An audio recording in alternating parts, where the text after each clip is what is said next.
Good afternoon and welcome to the afternoon sessions of the Chatham House Iraq 10 Years On conference. In this session we'll be focusing on the Iraqi economy and natural resources. I'll first introduce myself and then the speakers. I'm David Butter. I'm an associate fellow at Chatham House. Previously worked for many years covering economy and business in the Middle East for Mead magazine and the Economist Intelligence Unit.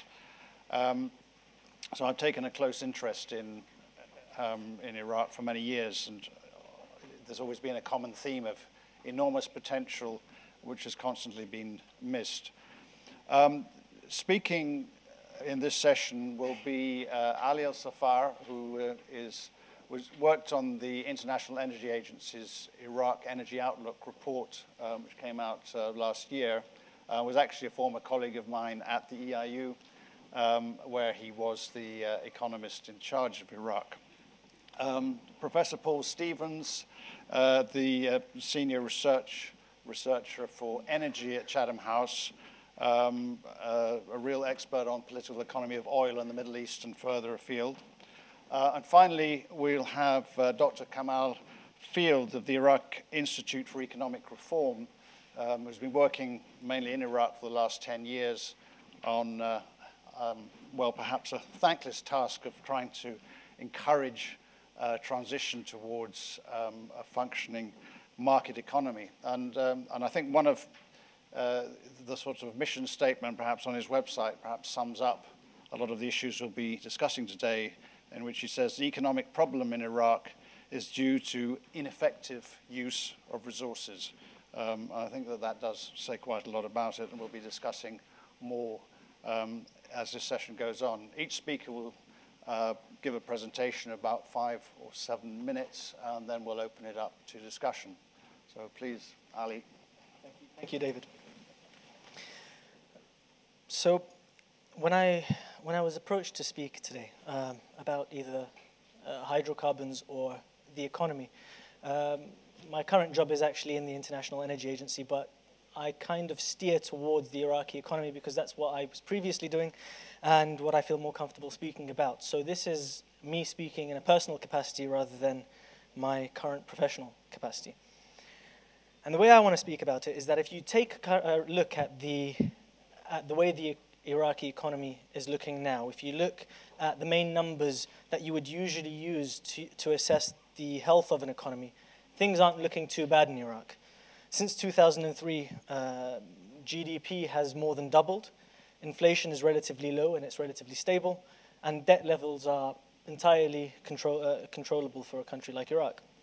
And when you take a look at what might happen in the future and the prospects and the expectation that Iraq's oil exports will continue to grow, Iraq could viably be looking at around $5 trillion in cumulative revenues between now and 2035. This is a vast amount of money for a country of Iraq's size. The opportunities are clear. As David said, it's always been a land of promise, but reaching that promise is the problem. And scratch the surface of those indicators and serious issues emerge. To me, it's fitting that this panel is titled Natural Resources and the Iraqi Economy because, for me, these two things are inextricably linked. They cannot be separated. Last year, oil accounted for around 70% of GDP and over 94% of government revenue. But when you consider that this sector only directly employs around 2% of the workforce, or 125,000 people at present, it becomes depressingly clear that there are an awful lot of people generating an awfully small amount of economic output in Iraq. Consistently since 2003, the vast majority of Iraq's growing budget has been allocated to current spending. In other words, they've been allocated to salaries. This has been on average over 70% of each budget since 2003. The implications of this are that we have a cycle, a vicious cycle, whereby the private sector is so limited, the state has to take the role as job creator. And because government salaries are much more lucrative than the limited private sector equivalents, the private sector is priced out of being able to compete for talent. and this continues. This in itself is a serious long-term issue for Iraq. Between now and 2035, we've seen that around 500,000 new jobs need to be created every year just to absorb the new entrants to the market. If it stays this way, with the government taking on the burden of creating jobs, we won't be a long way off the government having to make a choice between paying salaries and funding the building of roads, hospitals, and schools. Currently, it does all, or none. The effects aren't limited to the economy. In the previous sessions, we heard from our esteemed panel about Iraq's political system since the war and the problems that this has faced. Although there's clearly no such thing as a panacea for Iraq that can solve all of its problems, I feel that the heart of the problem lies in the way the economy is structured, namely the fact that it depends solely, almost solely on oil, and the way that this distorts the social contract between the state and the society. Oil revenues effectively mean that the government is financially autonomous from the people it represents. Not only does this mean that the government does not have the incentive to actively seek to encourage a robust and diverse economy, the incentive is actually to maintain the status quo. And with awesome powers of patronage this status quo actually puts in the state's hands, it makes the control of revenue an enticing prize for those fighting for it. And the status quo is just not good enough. The state becomes a center for the redistribution of wealth and little else. In the absence of security and with poor services, which the previous panel spoke about, the creation of jobs has become one of the last remaining sources of legitimacy for the government. While times are good and oil is sold at $100+ a barrel, things will stumble forward and there will be the illusion of development. Dr. Nahar mentioned earlier on that the average salary has gone from $10 to about $1,000 a month for Iraqi civil servants. That can continue, but it will leave Iraq a considerable way off its considerable potential. Labor and capital will continue to be misallocated. A recent study that was actually cited by Patrick Coburn in a recent article said that, on average, each Iraqi official spent just 17 minutes a day doing productive work. Depressing. So if you expand this to an entire economy, the pitfalls are painfully clear. And one of the most immediate risks is what happens if oil prices fall.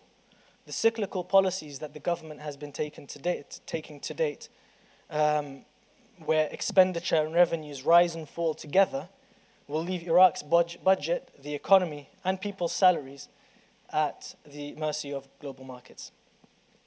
Most of what I've said so far has been bleak, and I generally take quite a bleak outlook as far as what I've spoken about. But there is also a lot of hope. As the democratic political process matures in Iraq, and the government starts to increasingly try to consider long-term policy planning rather than just treading water as it has been doing so far, the oil revenue could be diverted towards diversifying the economy. This might be done in baby steps. As a first measure, for example, creating non-oil public sector jobs in one of the sleeping industries, state industries, could be a halfway measure towards having more private sector involvement. It's not ideal, but it's better than the alternative of bloating the bureaucracy even further. The financial capital is there. Encouragingly, human capital that we all knew as being so abundant in the 70s and 80s is also being nurtured, and I know that there is a large government scheme, a scholarship scheme that I understand is being run on extremely egalitarian and egalitarian grounds. The opportunities are plenty, and with the right policy mix, I have a lot of hope that Iraq's economic future will be far brighter than its past. As for the prices of failure, well, it won't be limited to the economy. I think that will have a lot of blowback on society and on politics. Right now, they're all inextricably linked, and I'll leave it at that. Thank you very much, Ali. Well, I think we'll go straight through the speakers. And then back to questions. Just a reminder that this session of the conference is completely on the record and open to the media. no Chatham House rule. And on to Professor Stevens, who has some slides to Thank you. present. Thank you very much, David. That's a remarkable achievement, Ali. It's the first presentation from somebody in the IEA I've been to in 20 years that didn't use PowerPoints. I hope you're going to create a precedent here. I'm going to focus very much upon oil and gas, and really specifically very much upon oil. And I want to keep the presentation fairly simple because I've only got 5 to 7 minutes. I want to start by looking at some of the targets for oil production, both the official Iraqi government targets and those that came out of the IEA's estimate of last year. I then want to look at the very long list of barriers to achieving those specific targets. And then finally, I want to look at 2 issues which I think are important. The first one, which in Vienna is now known as the elephant in the room, and that is, what are you going to do about Iraq and quotas? And this is an issue that's likely to emerge this year.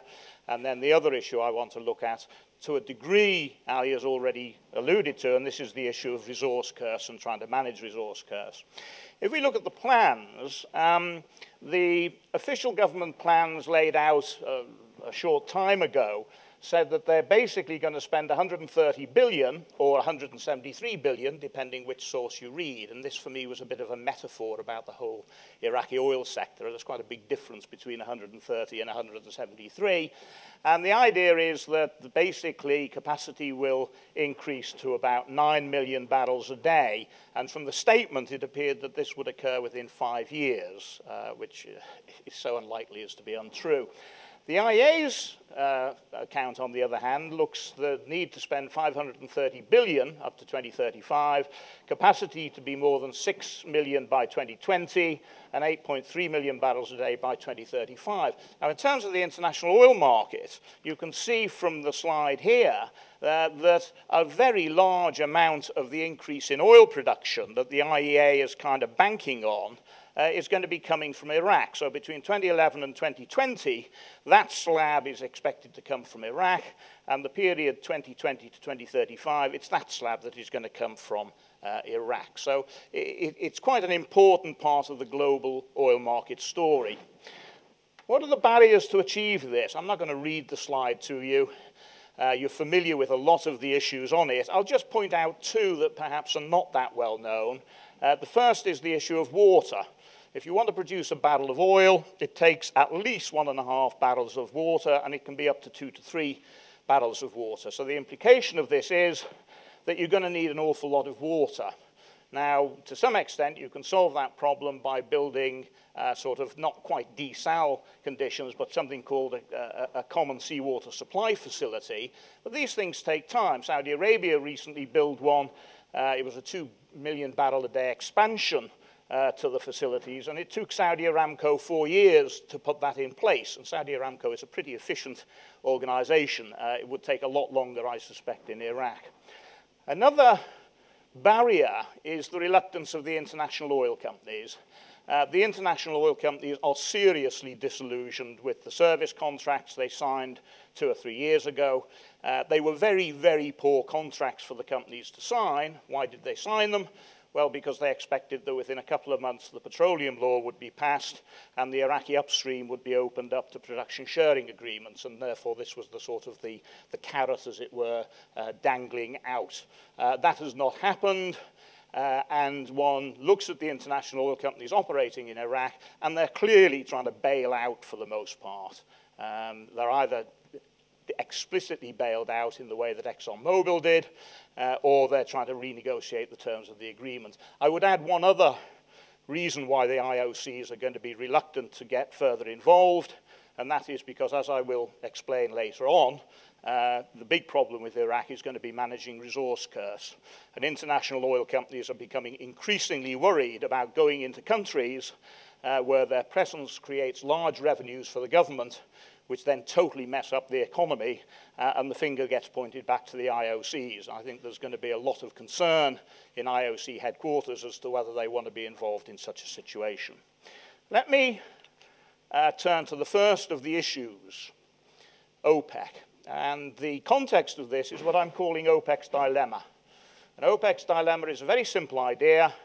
As a result of the Arab uprisings, the oil producers in the Middle East and North Africa need much higher oil prices to survive in terms of their budgets. There's estimates here from Ali Assoui of Apicor. To be fair, his analysis is much more sophisticated than this appears, but basically what it's saying is, for example, now Saudi Arabia needs $94 a barrel. Iraq, interestingly, needs $110 a barrel to survive financially. Now, the problem with this is if they get those high prices, and it's perfectly feasible they will, it will create two feedback loops. One is there will be significant oil demand destruction as we go forward. So oil demand is not going to rise anything like the sorts of levels that are being projected by some organizations. And at the same time, you're going to see significant increase in oil supplies as a result of higher prices. The in-joke last year amongst oil analysts was that the next member of OPEC would be North Dakota. Last year, North Dakota actually produced more liquids than Ecuador or Qatar. So the implication, therefore, is that you're in a situation where demand is not going to be as strong as people thought, supply is going to be higher, and this is an unsustainable market situation. It is, in effect, a rerun of the period 81 to 86, although the market conditions are somewhat different. So what's the significance of this? Well, it will mean that OPEC will have to take action if the oil price is to be rescued, and if they're going to take action, it brings up the issue of Iraq and quotas. Iraq left the quota system in 1990 when it had a quota of 3.4 million barrels a day based on parity with Iran. In February of this year, Iraq produced 3.14 million barrels a day. Iran was between 3.7 and 2.7, depending who you believe. Now, officially this year, the target is that Iraqi output will rise to 3.7. And as far as I can gather, the official Iraqi government position is they're not even going to talk about quotas before production reaches 4 million barrels a day. But this is clearly going to be a major problem. Who's going to give way to make room for Iraqi quotas? What about the issue of parity with Iran? How will that take shape? Could Iraq actually leave OPEC? And it's also worth pointing out that the Iraqi quota system is like a house of cards. And for that reason, everybody's been terrified of touching it for the last 10 plus years because they realize if you take one card away, the whole thing collapses. So this is going to be quite a big issue. The second issue I want to talk about is resource curse. I've been looking at resource curse in detail for over 40 years, going back to the sort of first oil shock. And if you look at countries that have suffered from resource curse, you can identify certain common characteristics. And they're listed here. High levels of corruption at all levels of government, sectarian tribal strife, government revenue highly dependent on oil and gas, weak capacity to manage the macroeconomy, poor governance in the oil and gas sector, weak damaged private sector, large number of poor. Now, there's people in the room that know a lot more about Iraq than I do, but if you apply that list to Iraq, then Iraq is going to be in serious trouble if it gets to the sorts of production levels that people are talking about. Is there a solution to this? There is, and the solution is you leave the oil in the ground, because if you don't, Iraq is going to make Nigeria look like utopia. Thank you very much.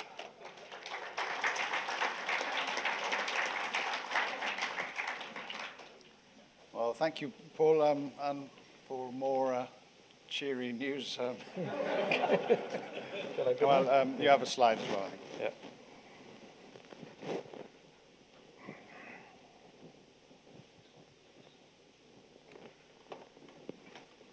Iraq's paradox: gaining democracy, losing rule of law. I will review with you national and international indicator of economic progress since 2004, highlighting the most important issue, which is the rule of law, absence of good institutions, and competency. With the increase of oil production and Iraq expected to achieve rate of growth 10% this year, I think Iraq going to be at a crossroad. Without a technocrat government, not a coalition, not a majority government, we are in a serious problem.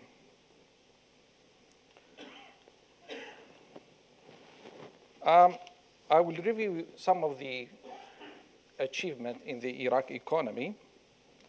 GDP, this is National Statistic of Ministry of Planning. GDP per capita grow from 1,600 to 5,400 for the period 2004 to 2011. Average daily of productions increased from 1.8 to now 3.2.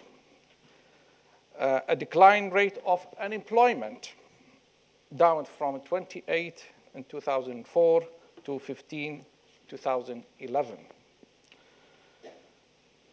Reduction in poverty rate from 54 in 2004 to 23. Lower rate of inflation in 2006 was about 69. Now it's about 6%. Increase in supply of electricity, reduction of international debt, and Iraq, as I said, expecting of high rate of growth. Saying this, there is about 30% of the population not satisfied with the health services, 40% about not happy with the education system, and 60% of the rest of the services like electricity and water. These are serious issues. We see now more diversity in GDP. In 2006 and 2005, GDP dominated by the oil sectors, about 65. Now it is reduced to 43. Agriculture in green increased from 3% to 8%. Industry increased from 1 to 3, and more diversity.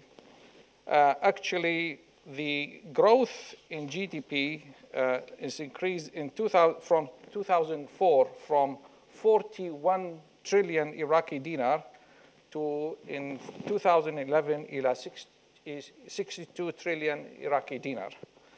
There's increase about 50%, 51% increase.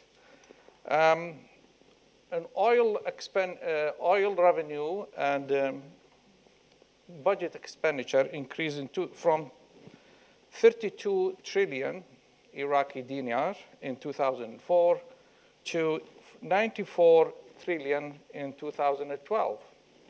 Oil revenue, sorry, this is oil revenues. Regarding government expenditure, in 2004, increased from 34 trillion Iraqi dinar to 117 trillion. So there is increase in the budget expenditure. This is oil curves again. On economic reform, what is the contribution of the private sector to the economy? It remained about 30%, around 3, only little improvement over time. In 2010, is increased from 30 to 34, 35. This is the contribution of the private sector. On the how much percentage of the national budget devoted for investment, in 2007 is only 6 trillion Iraqi dinar went to investment.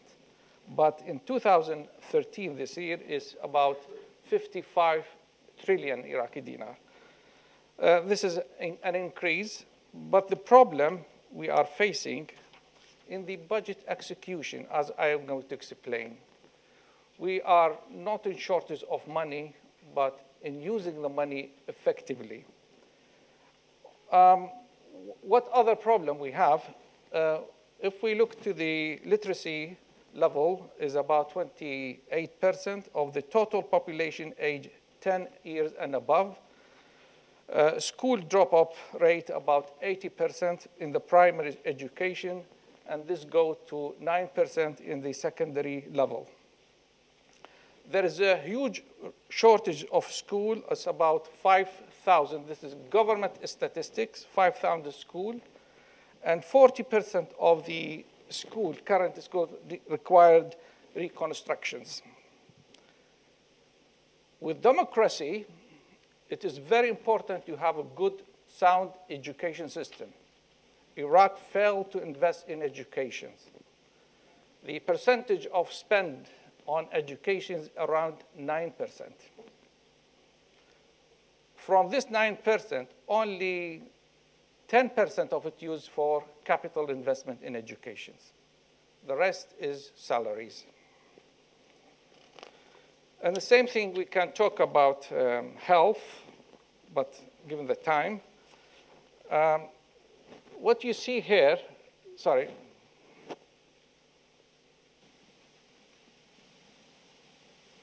execution of the budget over time. On average, Iraqi government is not able to execute the investment budget. Only around 60% of money allocated for investment spent. This is a spend, not actually achievement. It's just a spend, money drawn. And reason for this is bureaucracy, regulations, incompetency, weak institutions. To see about regulatory and regulation, quality of business regulation, Iraq, according to the World Bank, one of the worst countries in the world. The ranking of Iraq is 164, where Singapore is 1, United States is 4, Saudi Arabia jumped now to 12. It is very difficult to conduct a business because of the old regulation which need to be updated. And for this reason, the Brookings Institute in 2008 identified Iraq, one of 4 countries, this is 2008, one of the weakest states in the world, because it does not assure their population security, services, and other social welfare. Has democracy involved? What implication of democracy on the economy?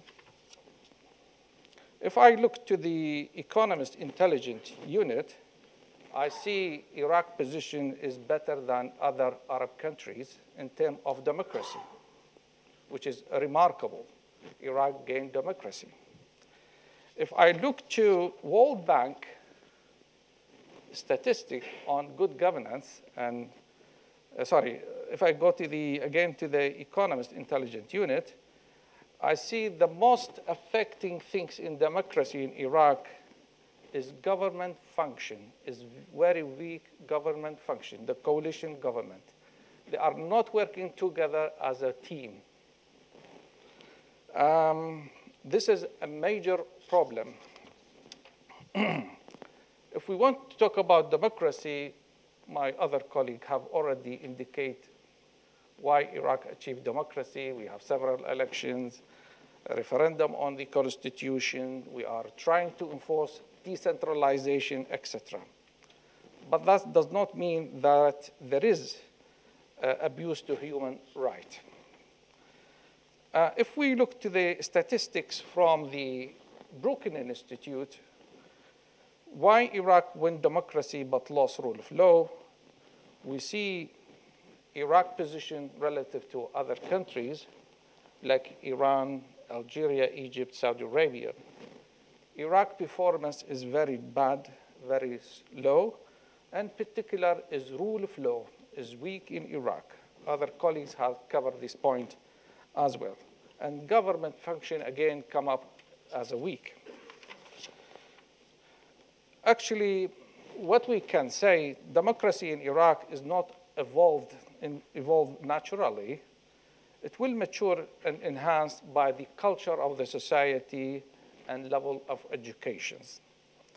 The function of the culture and non-government organization to promote rule of law and social cohesion is very limited. There is no support from the government to non-government organization at all. Sadly, the politics in Iraq take the shape of firm competition between political parties with a sectarian and ethnic dimension.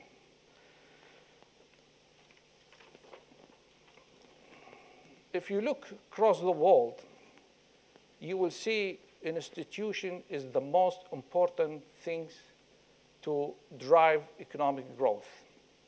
Without good institution, you will not able. And that is a major problem for Iraq. And we are looking for international community to support Iraq to build sound institutions. Of course, we have a very good law on investment, but as a result of that law, nothing happened.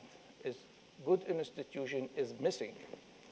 If you don't have a good institution, you cannot predict the outcome of your investment. With the growth of oil, with the increase of oil productions and weak social cohesions, Iraq is facing, we are in a crossroad.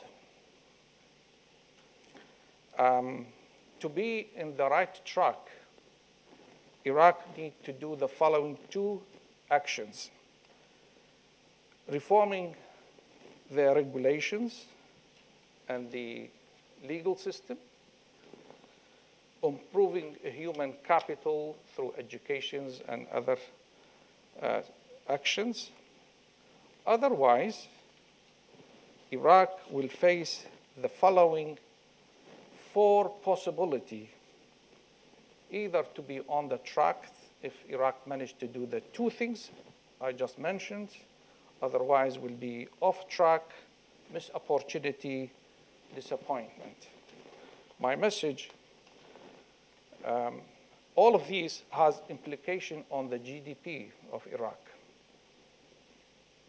My message that Iraq's future will depend on Iraqi politicians agree that we need to have technocrat government, not a coalition, not a majority government, and I can explain this through the questions. Thank you very much.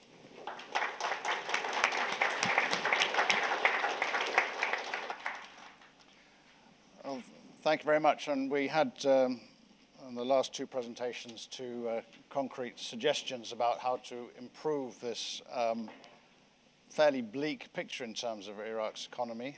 One, a political solution, another, a technical solution of, in a sense, forcing better economic outcomes through choking off excess cash. I mean, it certainly was a very sobering picture if you're looking at 10 years after the invasion and an accumulation of really intractable problems. And I think that one of the issues also which came out, wasn't mentioned in Kamal's presentation, but was there lurking in the background when looking at the budget for this year, in that 14% of the total, the huge amount, $118 billion allocated to spend this year, will be for security and defense. And almost all of that is for current spending on keeping about 1 million people under arms in Iraq, a massive misallocation of resources, and also something that has a sort of massive impact in the political balance in the country. And I think Kamal's final point about a technocratic government, in a sense that's a council of despair, which we hear in some countries in Europe, in a sense, you know, Italy's been through it, that the politicians have failed, so what's the answer? You have to have people running the show who can do it. And of course that's a very unsatisfactory and dispiriting conclusion from a series of events in Iraq that were predicated on the idea of democracy. It's also quite a relevant message really across the Middle East, where countries that have got rid of dictatorships in other ways than happened in Iraq are facing a lot of similar problems in moving from democracy to effective governance. The staging of elections, the writing of a constitution, as has been shown throughout the region, is only a very small part of the whole process of dealing with an accumulation of problems. So I'm sure we've got a lot to talk about here, and I'll open it up to questions. I'll take 3 initially, going from left to right, and then we'll move on. And please identify yourself when you're asking a question. Thank you, Gledeland from Chatham House.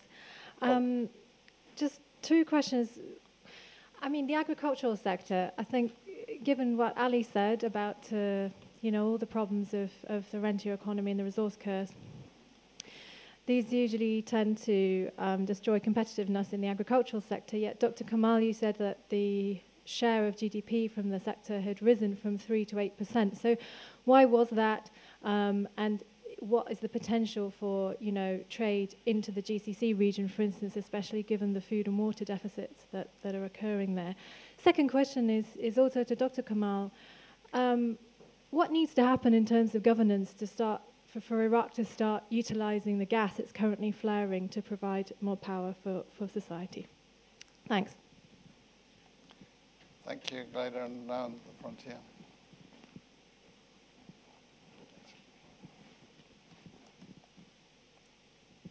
Gazwan Al-Saffar, Chatham House. It's evidently clear that Iraq is a resource curse, if people don't want to label it as that. But one of the ways to combat the resource curse in a couple of countries has been the creation of wealth funds, especially in Alaska and the Chile's copper fund. How feasible would it be for Iraq to create an oil fund that would ensure transparency, ensure that the government would be accountable and that money would be distributed more effectively? Thank you. And I'll take a question from the front here, and then in the next batch.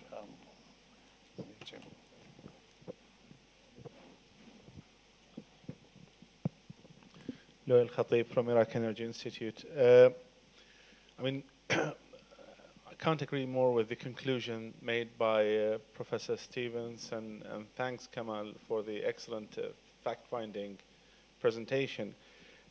Looking into the budget of 2004, after the rectification of the salaries, as far as I remember on the data I have, it's $19 billion US. This year's budget is $119 billion US. Now we can see the budget has increased 6-folds. Now surely the population did not increase 6-folds, but we still have the 70% of expenditure budget. Deficit is kind of being treated and by relying on inefficient use of budget to returning cash to close all these gaps and so on. Are we going to see this 70% growing even if we have 10 million barrels of production? Because this epidemic has been going on systematically.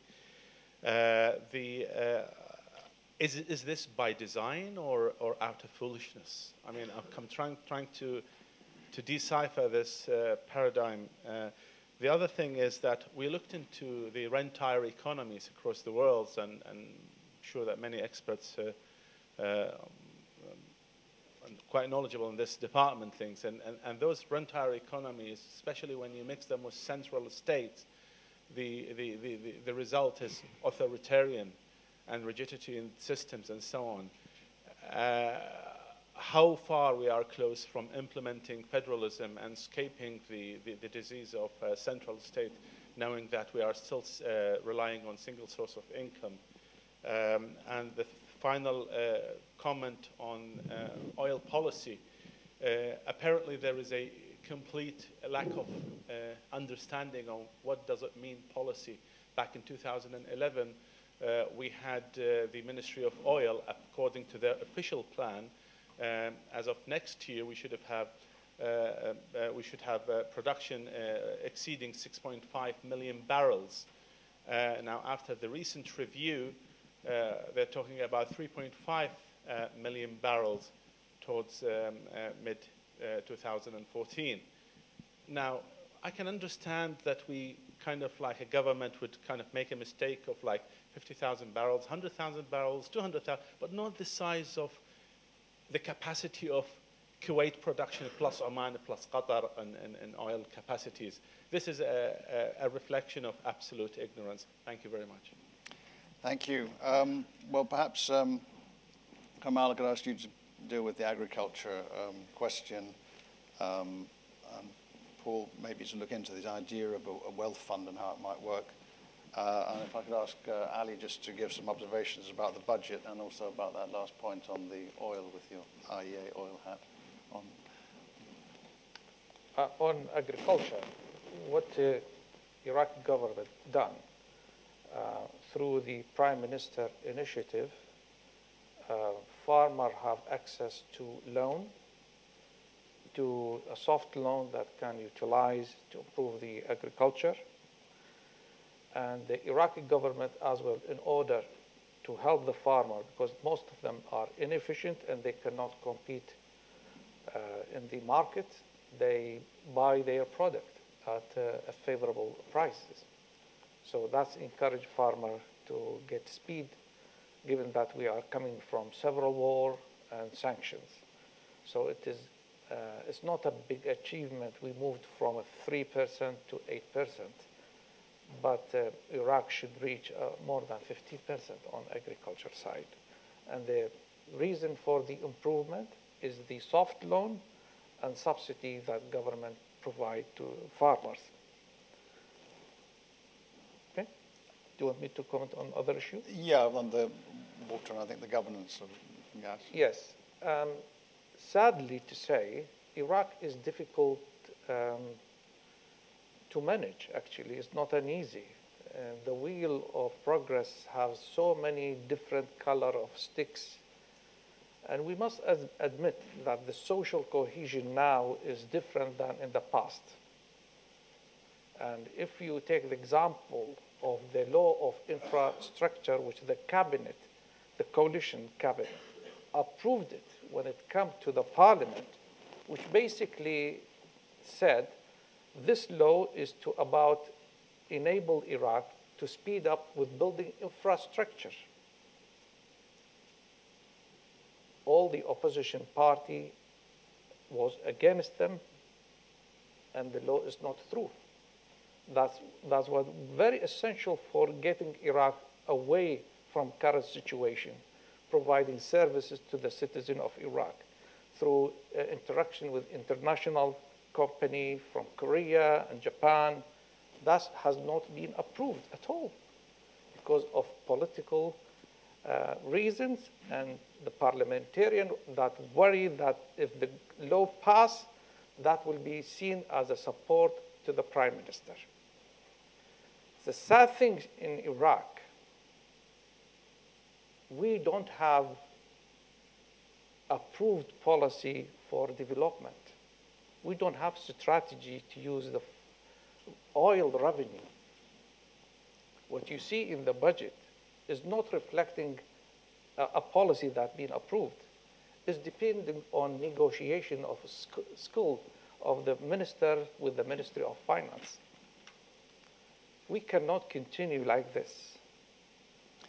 The Ministry of Planning trying to put a strategy for economic development, but with the current climate, it's completely difficult.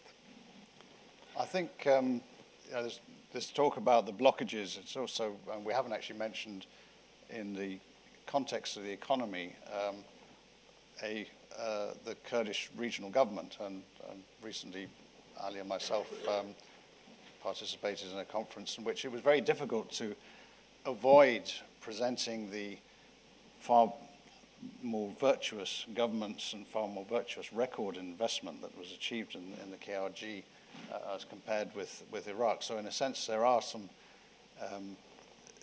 aspects of what's being done on that sort of way of doing infrastructure that actually works in the KRG, but in a sense is from an outside observer shaming for the lack that we see in Iraq. Can I comment on oil fund? Well, I was asking Paul to comment on that, because I think this, in a sense, we've heard about the resource curse, but there are perhaps possible cures, but can they be applied?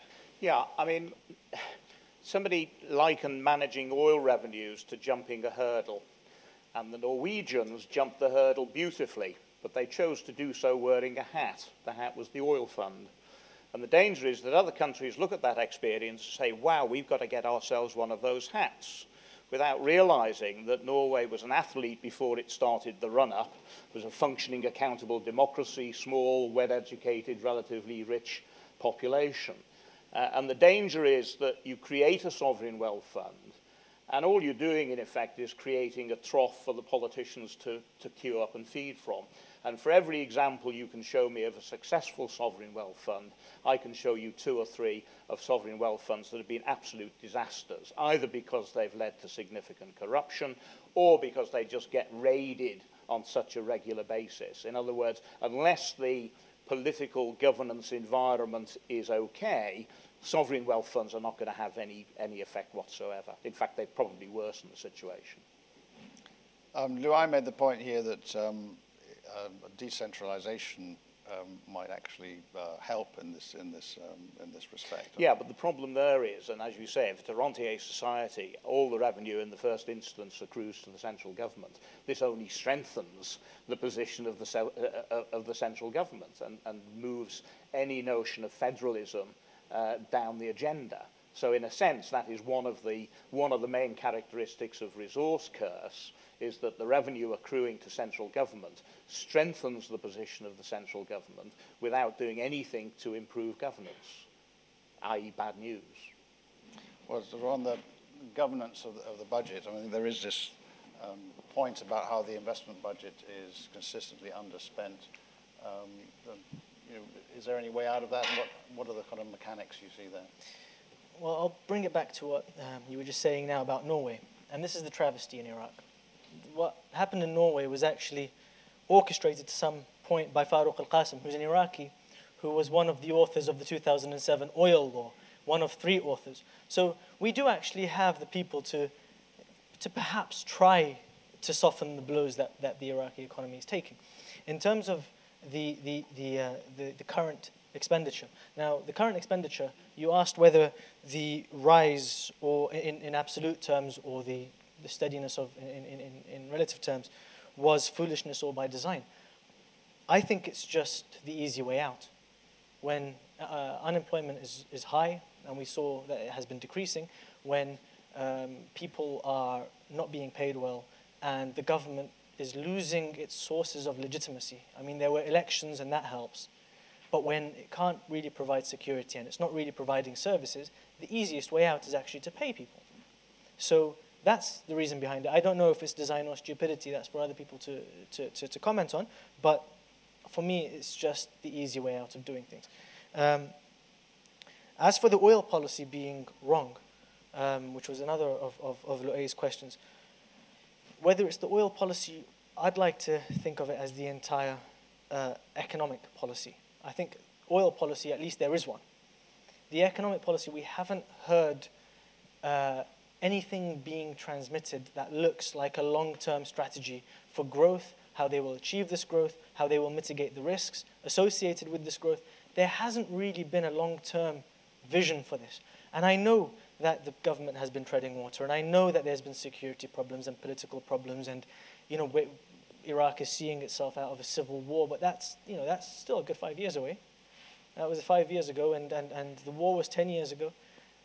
I think it's time to start looking at longer-term strategy, whether it be in oil policy or the wider economic policy. Unfortunately, I haven't seen that yet. I had a couple of questions from here and at the back, and then one there. Samat Jawad, member of Chatham House. The general economic outlook of Iraq and Kurdistan, both inside and outside Iraq, is different. I was wondering if any of you can comment on that, and what the opportunities or threats are to the Kurdish economy.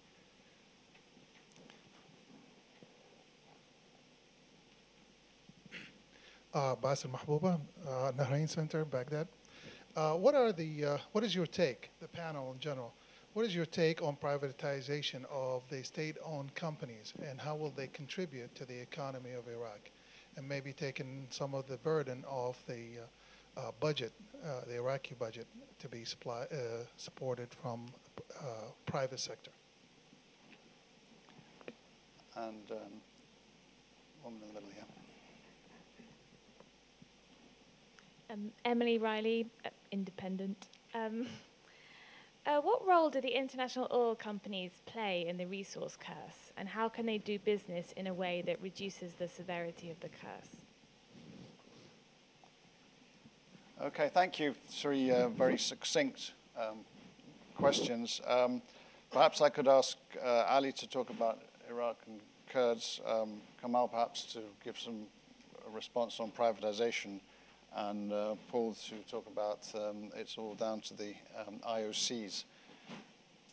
Okay, I think when you consider the Kurdish region, the rules of the game are much more clear. Sorry, I'm talking to you behind this podium, but you can see me.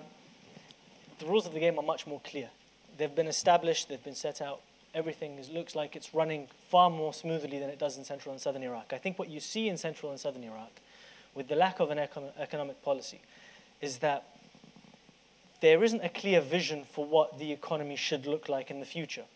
And what this has resulted in is that the economy is stuck in this strange purgatory between socialism and a free market economy.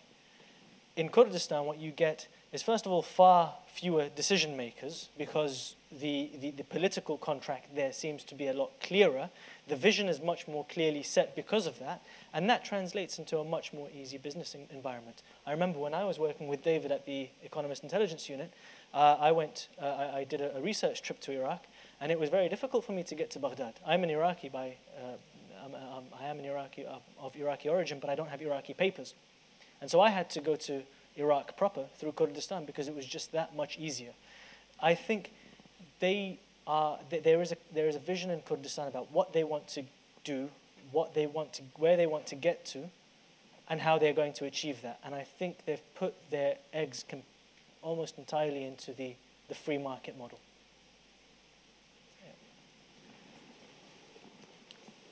A free market basket in the rest of Iraq? Privatization.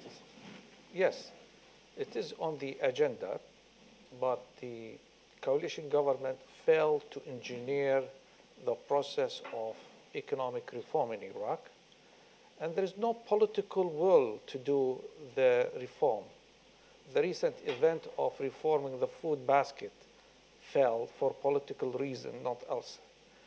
On the privatizations, there is a fear of unemployment, and we don't have a social security system that take care about the unemployment. And there is the issue of corruptions. If you look to the experience of countries under transition, they went through a lot of corruptions. And we don't have the institution to support the privatizations. That's all what I can say. The banking system is the poorest system in the world. How can it support? Yeah, I mean, I think that the general point is that privatization can deliver in the Middle East, but it needs to have a very strong regulatory and legal framework to support it. And I think it does have. It has been given a bad name in many parts of the Middle East, but if you look at it, more carefully, there are probably more virtuous examples of how privatizations have improved things and actually increased employment than there are the contrary, whereby cronies have taken lion's share, or that you've actually seen unemployment. So it is a mixed picture.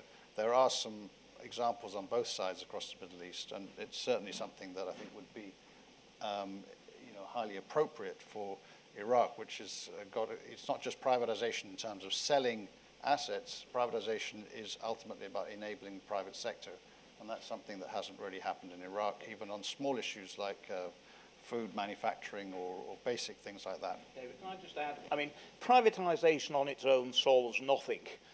We've had enough experience of it in this country to see that's the case. You need other conditions, the most obvious one being conditions. And one of the problems of privatization in the Middle East is you simply take a state-owned monopoly and put it into the private sector as a monopoly and then wonder why things don't improve. There are other conditions other than just changing ownership. The ownership side of things, all the evidence I've ever seen suggests the ownership is not relevant. It's the operating context of the institution that really matters. The international experience on privatization is the most important for good privatization is competition. If there's no competition, it has no value. The IOCs. Yeah. Yes.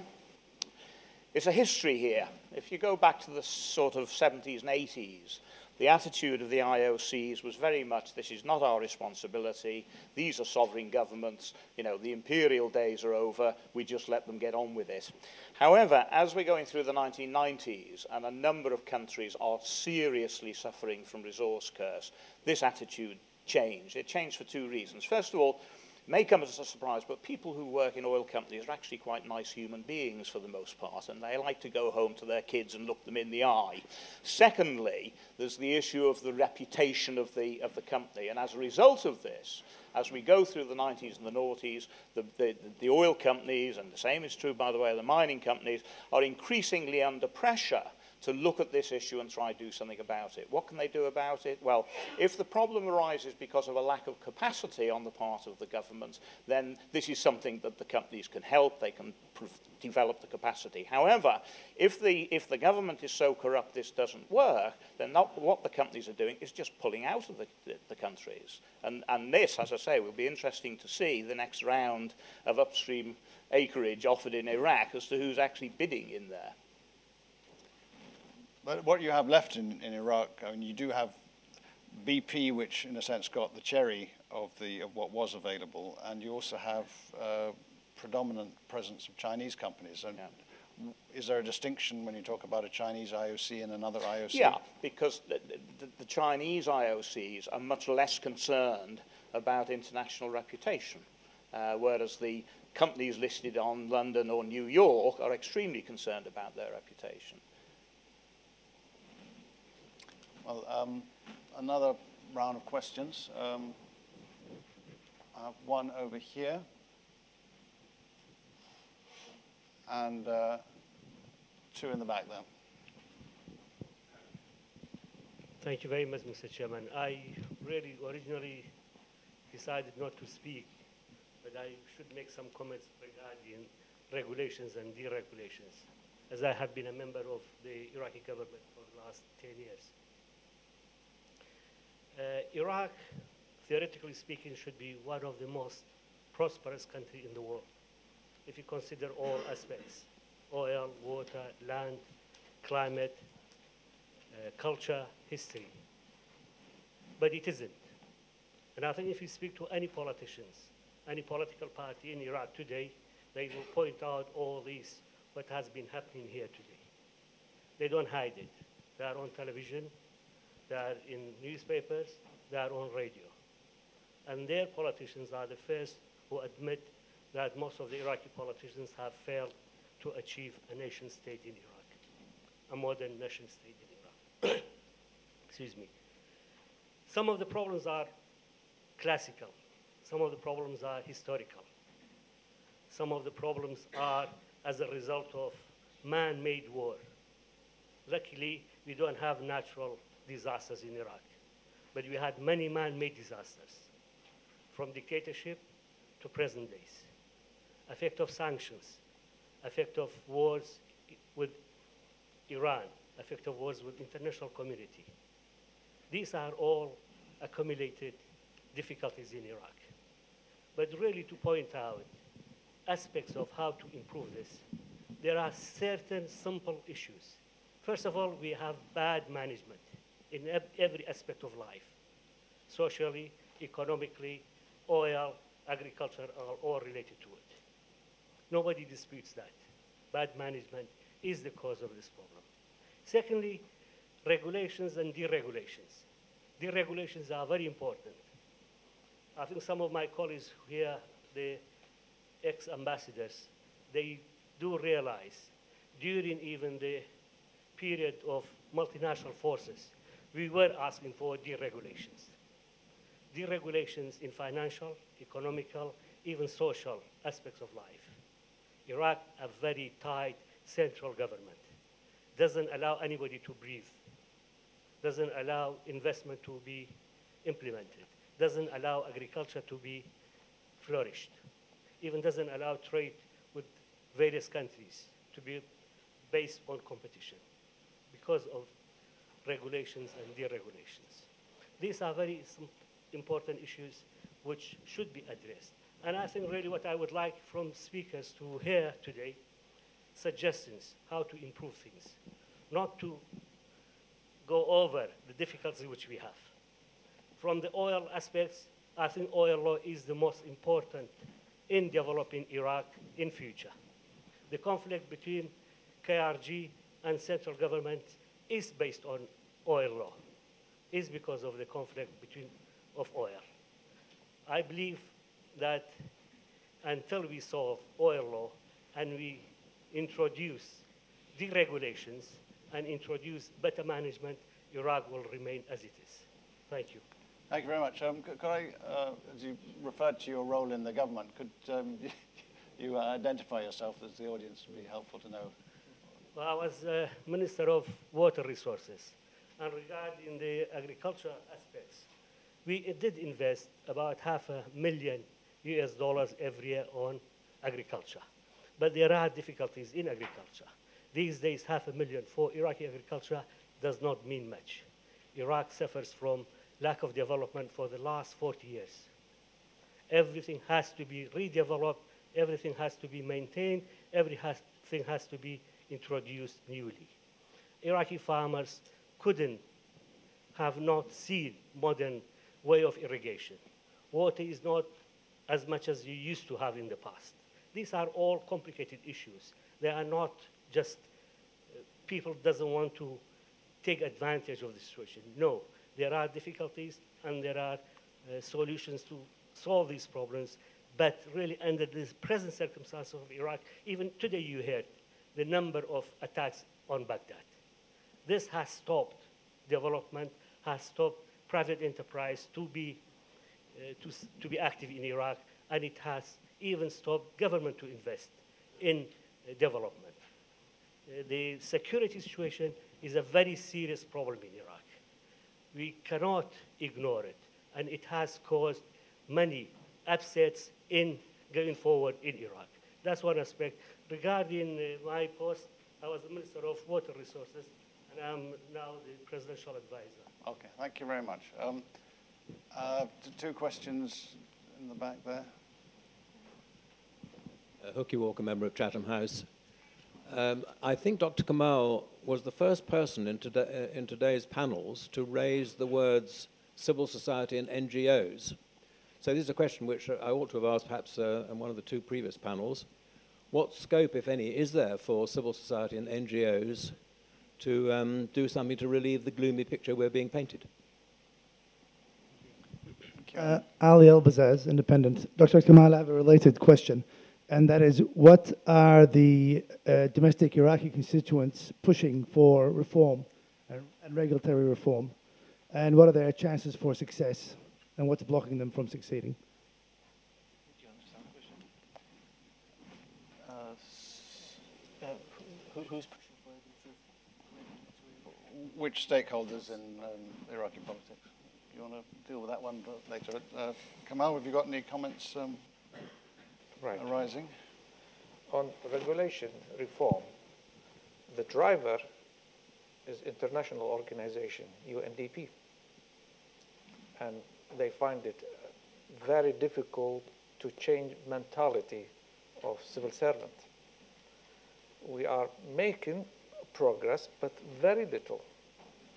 Still the picture is gloomy, as I've shown with the World Bank survey, which annually, still the position of Iraq very bad. But we are thinking about it, and we're trying hard to do it. Okay? I think the presidential advisor referred to all the difficulties facing people who are actually in government in Iraq, and he did actually mention in that sort of litany of problems the hydrocarbons law as being the nub of the problem between the Kurdish region and the Baghdad government. And we discussed this a lot at our recent conference, and it did seem to me that the lack of any kind of arbitration or supreme constitutional body to sort of decide on these things was something that made it very difficult to see an outcome. I mean, you asked the question, what can be done? What positively can be done to help the situation? If you look at other countries that have suffered resource curse or avoided resource curse, one of the key issues is the development of the private sector. In countries that have got a good, vibrant, strong private sector, resource curse is much less of an issue. And as far as the oil sector is concerned, this is a good argument for trying to open up the private sector, to open up the oil sector to private investment, both not just foreign investment, but also domestic Iraqi investment as well. However, to do that, the first hurdle is you've got to pass a petroleum law. Otherwise, nobody knows who owns what or whose responsibility is, and that's the key. Without a petroleum law, then the sector is just going to wallow in indecision. I mean, is a petroleum law ever going to be passed? You tell me what's going to happen in terms of the whole attitude towards central versus federal, and I'll give you an answer. I don't know.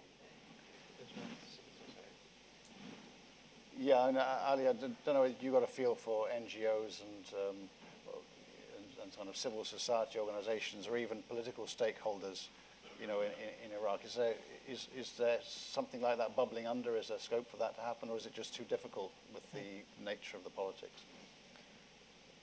Perhaps Dr. Kamal will be better placed to answer this question, but I used to do some work with an Iraqi NGO, and I remember there was a law that was passed, or a decree that was passed not too long ago, maybe a couple of years ago, that basically said, yeah, NGOs could function, but that they would be putting them under the purview of Iraqi ministries, which kind of defeats the purpose of having an NGO in the first place.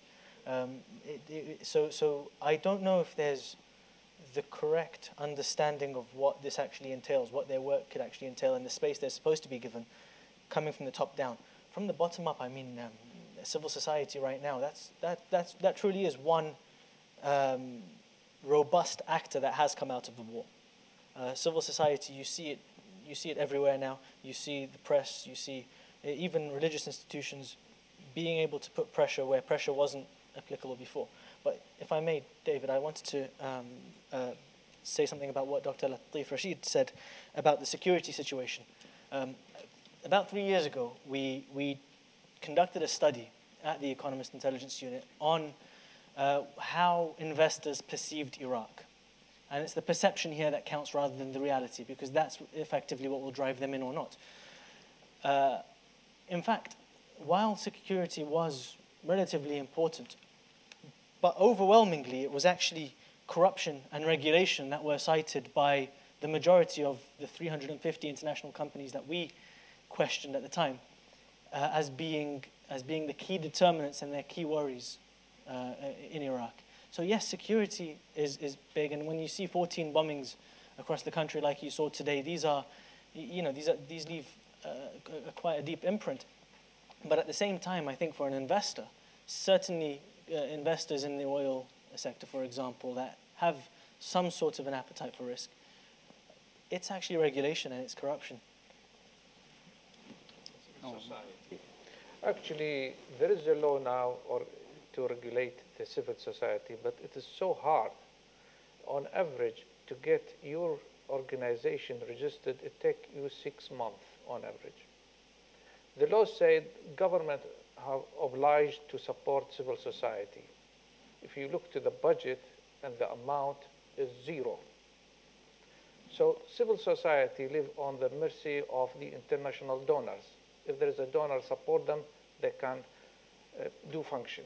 But they can play important role in Iraq. They can steer the wheel. They can help to reduce corruption and improve rule of law. There is no opportunity at present time for them. Well, just time for one more round of questions, and I see 3 hands. So if you could just make them brief, and that will be our last round. We'll start from the front and go around to the back. Eleanor Robson, British Institute for the Study of Iraq. Ali and Dr. Kamal, you were the first presenters today to talk about education. And I appreciate you're not education policy specialists yourselves, but clearly the education in Iraq is fundamental to its future growth. Yet if educational developments move too far ahead of economic developments, you'll lose your brightest and best to other parts of the world. So I'd just like perhaps for you to comment on where you see the importance of developing Iraq's education, both at the school level and also at the university level, which is my own particular interest. Thank you. Thank you. And then back there and then across there. Sorry. Yeah, Janet Symes from Christian Aid. And I'd just like to pick up on the conversation about civil society organisations and NGOs. The work that we do is in partnership with Iraqi NGOs, and we've had some great success at admittedly local levels, working with local communities in terms of raising their voice and being able to negotiate increased investment in their communities, leading to actually from an investment of about 40,000 GB pounds to several $1 million investment in those communities.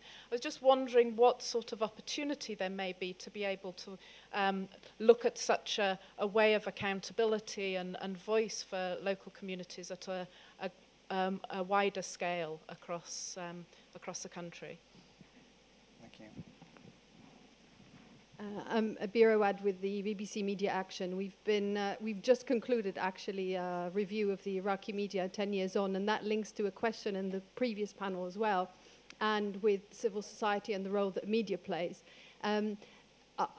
From what we find, one of the impediments is the way in which employment laws and people's reliance on perceived employment rights in Iraq, that is one of the obstacles in how you, say, deregulate the media, allow the media to take place, allow civil society and indeed investment.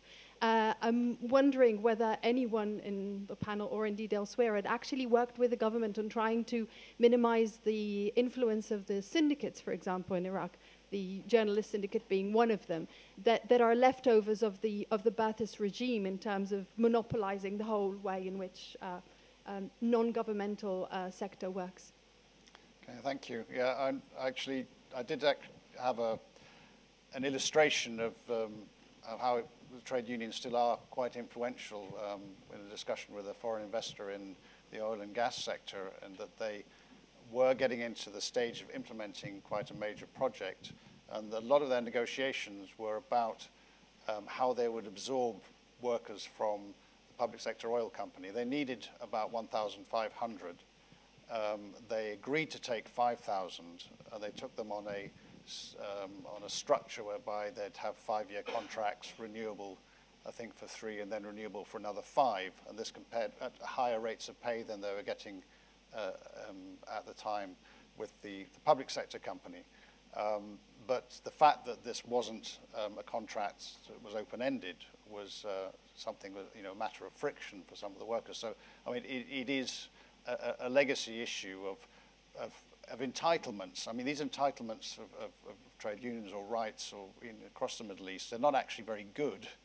They don't actually benefit people, but they are entitlements which people really hate to give up because they feel it's a slippery slope, and they don't trust the government that is actually telling them that this is a better way of doing things, or the employers. So I think that is a fair made point. On the education point, Kamal, would you have something to add?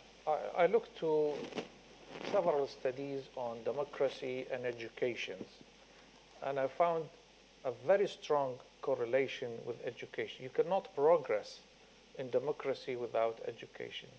So it is a must. For Iraq, as I indicated, it's a low priority. If you look to the budget, as indicated, 9% of the budget will be spent on education.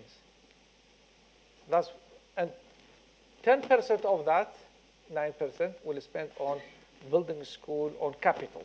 The rest is salaries. You cannot progress. Well, there is a lack of skill in Iraq. If I say example, you will be surprised. If you look for economist, analyst, it's very hard. If you look for a good secretary, it's very hard. But I must say, in other aspects, we have very good doctors, very good engineers. Yeah? So if Iraq wants to make a progress, I think it's two things we have to work on. Iraq prosperity depends on two things. One of them is to improve human capital, more spending on education, and improve human development indicator toward the Millennium Goals, and create business environment, improve regulations. The best things can Iraq do is to copy experience of Turkey on that. Well, on education and satisfying the citizens, Iraq is not able to do things.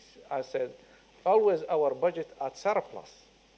We need good skill, and I think using the private-public partnership with sound companies to build infrastructures, hospitals, schools, etc., is vital for Iraq.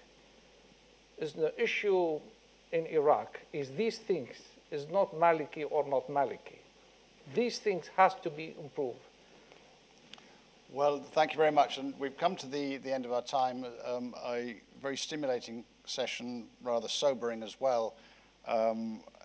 But I think with some suggestions of things that can be done, I think to start with, looking at the Iraqi economy can induce a sense of hopelessness. But I hope that that wasn't completely what people would take out of this. There are a lot of really hard work issues to be addressed and that can be addressed. So thank you very much to the speakers, Al-Saffar, Kamal Field, and Professor Paul Stevens. Could you all stay in the room here, please, because the next session is going straight on, after which we'll have coffee. It will be in the form of a conversation between Jane Kinnenmont from Chatham House, senior researcher, and Gareth Stanfield from the University of Exeter and a former associate fellow here. So thank you very much again for the speakers.